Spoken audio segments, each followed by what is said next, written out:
前回2週間だけ停戦っていう動画を出したばかりなんですが、事態が早すぎてツッコミが追いつきません。停戦合意したはずなのに、イスラエルがレバノンに永遠の暗闇作戦という物々しい名前の猛爆撃を開始。案の定イランはブチ切れて海峡をまた閉じちゃいました。これだけ見るとトランプさん失敗したのって思っちゃいますよね。でもこれこそが前回お話しした同盟国への踏み絵、それが行われている真っ最中という見方もできるんです。トランプ氏の別件バリスな線引き。まず驚くのがトランプ氏のコメントです。これだけの爆撃に対してインタビューでこう言っちゃってるんですよね。レバノンは停戦の対象外、あれは別件だ。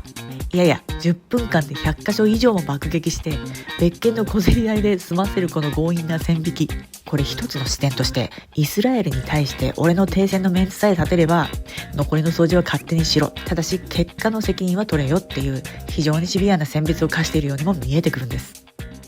イランの再封鎖という名の強硬姿勢の裏にある本音。一方でイランは怒って海峡を再封鎖しました。一見トランプのメンツは丸つぶれですけど、これも皮肉なことにイラン側がいかに石油を売りたいかという本音を一度さらさせてから、相手を合意を破った悪役に仕立てるための布石という読みも成り立ちそうです。もしこれがトランプ氏の計算だとしたら、あえて相手を怒らせて不利な立場に追い込む、そんな恐ろしく冷徹な交渉術の真っ最中なのかもしれません。グローバリストへのとどめになるか。結局なんでこんなにドロドロなのか。これまでの国際政治やグローバルな利権構造が作ってきた予定調和なルールを根本からひっくり返そうとしているプロセスのようにも見えるんです。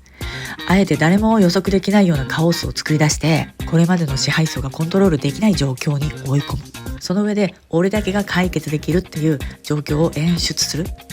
もしそうなら、この混乱こそが古い支配構造を解体していくためのトランプ流の大掃除のやり方なのかもしれませんね。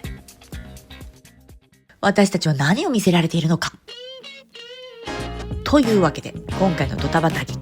表面上の失敗ではなく、その裏で誰が本当に使える駒かという冷徹な選別が行われている。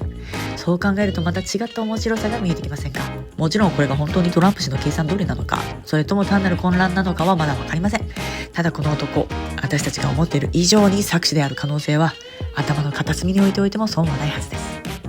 皆さんはこの数時間で崩れた停戦、どう読みますか。ぜひコメント欄であなたの鋭い予想を聞かせてください。じゃあまた次回。